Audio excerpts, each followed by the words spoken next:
Bonjour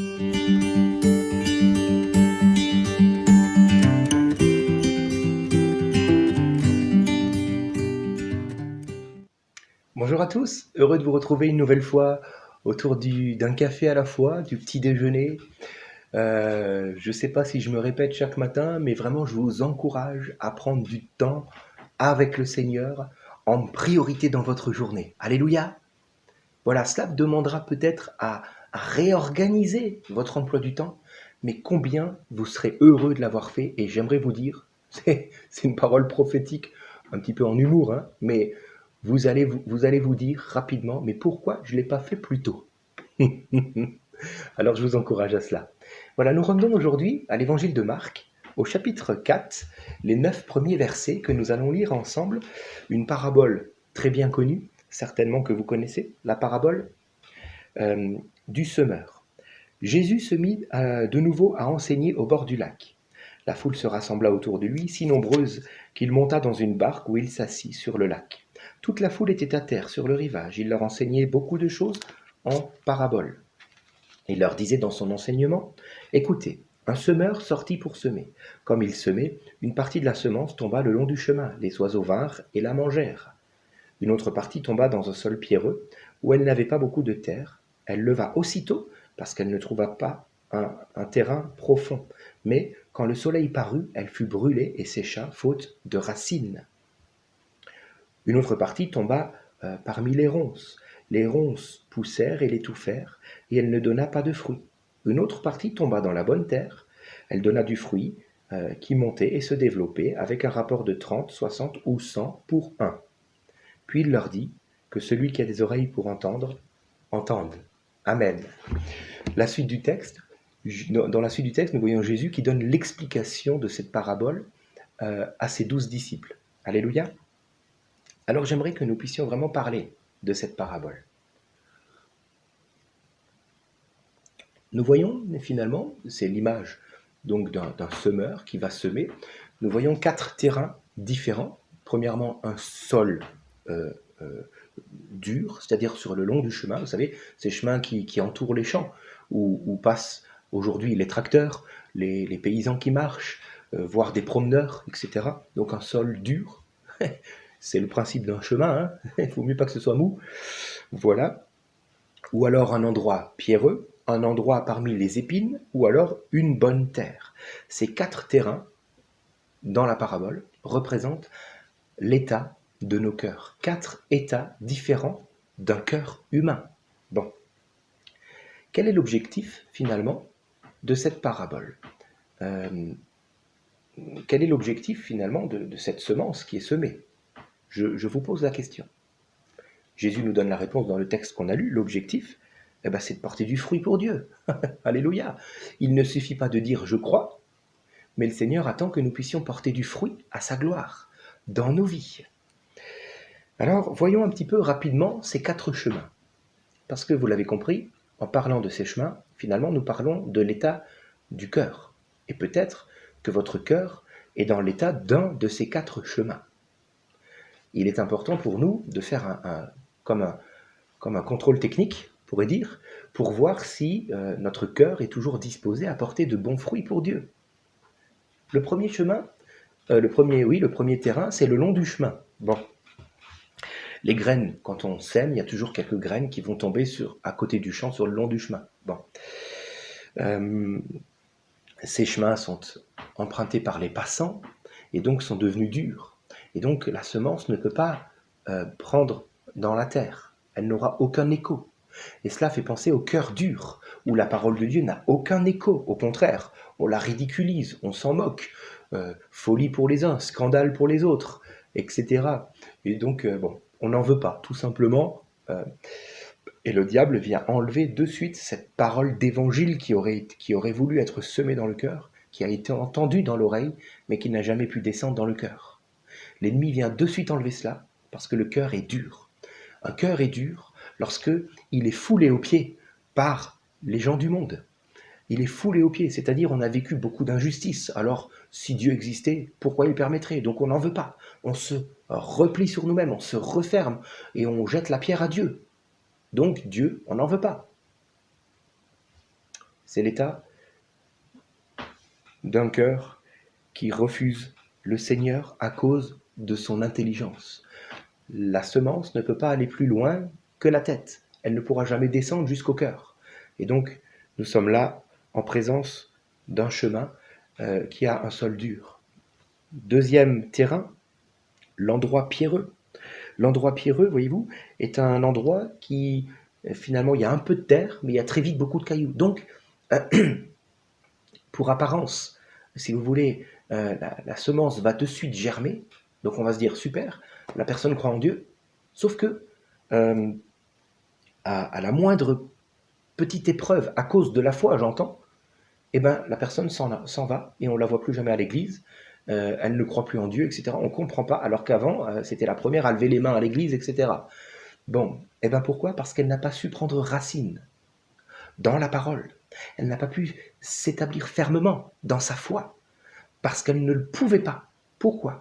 Parce que son cœur est comme partagé. Si d'un côté il y a une bonne terre en surface, on ne peut pas aller en profondeur, parce que quand on gratte un petit peu, on se rend compte que dans sa vie, à cette personne-là, il y a d'autres choses, il y a des cailloux, il y a des pierres qui représentent quoi justement? Qui représentent un cœur partagé, un cœur partagé. Euh, le problème finalement n'est pas de fuir à cause des tribulations, mais euh, de ne pas vouloir, comment dire, souffrir pour Dieu. On veut bien d'un Dieu qui bénit, mais un Dieu qui me demande quelque chose, ça, j'en veux pas. Finalement, le cœur est partagé. Il est partagé. Mais Dieu ne peut pas avoir pour lui un cœur partagé. Aussi, la personne qui a un cœur partagé va s'en aller à cause de ces cailloux qui sont en lui. Euh, on peut avoir un cœur partagé qui, par exemple, nous font dire, moi je crois en Dieu, mais je ne vais pas aller à l'église. Je ne vais pas témoigner de Dieu non plus à mon travail, parce qu'après tout, comment les gens vont me regarder après? Et mes voisins, s'ils me voient aller à l'église le dimanche, qu'est-ce qu'ils vont penser? Voilà par exemple un cœur partagé qui veut bien croire, mais ça s'arrête là. Il n'y aura donc aucun fruit à la gloire de Dieu dans la vie de cette personne. Je continue. Euh, la semence peut tomber parmi les épines. Et là, je pense à la rose. Une rose, c'est joli, c'est merveilleux, ça sent bon en plus. Sauf qu'il y a des piquants. Aïe. Et qui s'y frotte s'y pique, n'est-ce pas? Bon, euh, Jésus expliquera que finalement ces épines représentent la convoitise du monde, ses richesses, les soucis du siècle présent. C'est-à-dire que notre cœur veut bien croire en Dieu, mais on est attaché, attiré par les choses d'ici-bas. Pourtant, Jésus dira attachez-vous aux choses d'en haut et ne vous affectionnez pas aux choses de la terre. Colossiens 3, verset 2. Pourquoi? Parce que si on s'attache aux choses de la terre, nous ne porterons pas de fruits pour Dieu. Nous n'allons pas pouvoir croître et nous resterons donc vulnérables sans cesse aux choses de la vie. Bon, alors mon ami, es-tu plein d'épines? Ton cœur est-il plein d'épines? Il y a de la bonne terre, alors comment dire, tu te consoles et, et tu viens comme te sécuriser par rapport à un peu de bonne terre que tu peux avoir, mais en même temps, il y a quand même des épines. C'est-à-dire que tu t'inquiètes constamment des choses d'ici-bas. Même peut-être que tu travailles ta vie, finalement, si tu fais le bilan sincèrement, tu te rendras compte que tout ce que tu mets en œuvre dans ta vie, c'est plus pour les choses d'ici-bas. Alors bien entendu, il faut travailler, bon, on veut prendre soin, on n'est pas, hein, voilà, on a la tête dans le ciel, mais les pieds sur terre, voilà. Mais quand même, est-ce que tu travailles pour les choses de Dieu? Ah, bon, si la réponse est plus non que oui, c'est qu'il y a des épines dans ta vie, mon ami. Alors, il faut peut-être que tu commences à tailler en brèche tout cela maintenant. Bon, je continue. Finalement, nous arrivons à la bonne terre, alléluia, la bonne terre qui va produire de bons fruits, une terre qui n'est pas partagée, une terre qui n'a pas d'épines, alléluia, une terre qui, finalement, est pour le Seigneur. Alors, d'où cela vient-il? Est-ce de la nature du sol? J'aimerais dire non, parce que le sol, nous avons tous le même à la base, c'est-à-dire un sol pécheur, qui, à l'origine, ne veut pas de Dieu. Bon, est-ce que la bonne terre est due à la graine, à la semence qui a été jetée? Non plus, c'est la même semence pour tout le monde, c'est le même évangile pour tous. Bon, Est-ce le semeur qui change? Parce qu'après tout, moi, celui qui m'a témoigné de l'évangile, c'est pas le même que celui qui vous a témoigné à vous, etc. Bon, eh ben non plus. Parce que finalement, au-delà de la personne qui vous parle, du Seigneur et de l'évangile, c'est le Saint-Esprit qui est réellement le semeur et qui vient toucher le cœur. Nous avons donc tous affaire au Saint-Esprit. Bon, est-ce que c'est les conditions atmosphériques qui permettent de porter de bons fruits ou pas? Oh, moi j'ai plus de soleil, moi j'ai plus d'humidité. Non, nous sommes tous dans le même champ. Alléluia, pour Dieu, ce monde entier est un champ.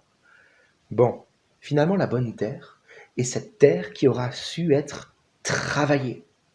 Vous savez, un agriculteur vous le dira, pour qu'une terre porte de bons fruits, il faut qu'elle soit travaillée, retournée, il faut qu'on ait passé le motoculteur. Alléluia, il faut qu'on ait enlevé justement ces pierres qui ont été retournées et rendues visibles. On les enlève. S'il y a des épines, on les enlève. Il faut de la bonne terre, du bon engrais, etc. Il faut que la terre soit bien labourée, travaillée pour ensuite pouvoir recevoir la semence. Alors mon ami, si tu passes des temps difficiles en ce moment, c'est peut-être parce que le Seigneur est en train de travailler ton cœur. Parce qu'il veut que maintenant ton cœur soit capable de porter du fruit à la gloire de Dieu. Alors vois ton épreuve différemment. Et commence à réagir en te disant maintenant je veux porter du fruit pour Dieu. Et tu verras qu'en appréhendant ton épreuve de cette manière-là, tu trouveras l'issue de cette épreuve. Car souvent le Seigneur travaille nos vies afin de changer nos cœurs. Laisse donc le Seigneur changer ton cœur. Et tu verras combien Dieu est bon. Et ton épreuve, finalement, sera pour toi source de joie. Alléluia. Nous allons prier ensemble. Que le Seigneur vous bénisse. Seigneur, merci pour cette parabole des semeurs. Nous voulons faire un point et réfléchir sur l'état de nos cœurs. Et te dire humblement, s'il te plaît, s'il le faut, change nos cœurs. Montre-nous maintenant par le Saint-Esprit quel est réellement l'état de notre cœur. Et merci parce qu'alors, le divin architecte vient travailler nos cœurs. S'il le faut, il vient tout retourner, afin que nous puissions porter du fruit à la gloire de Dieu, afin que nous puissions être finalement dans cette réussite selon Dieu et dans ce bonheur divin. Merci Seigneur finalement pour ces épreuves-ci, qui sont là pour nous former afin de changer nos cœurs. Puissions-nous devenir participants à cela. Amen.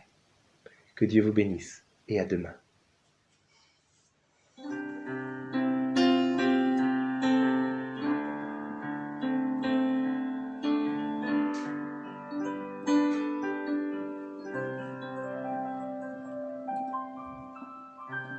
Change mon cœur, Seigneur, et purifie-moi. Change mon cœur, Seigneur, que je sois comme toi. Jésus, tu es le potier, je suis l'argile. Brise-moi, façonne-moi, oui c'est mon désir.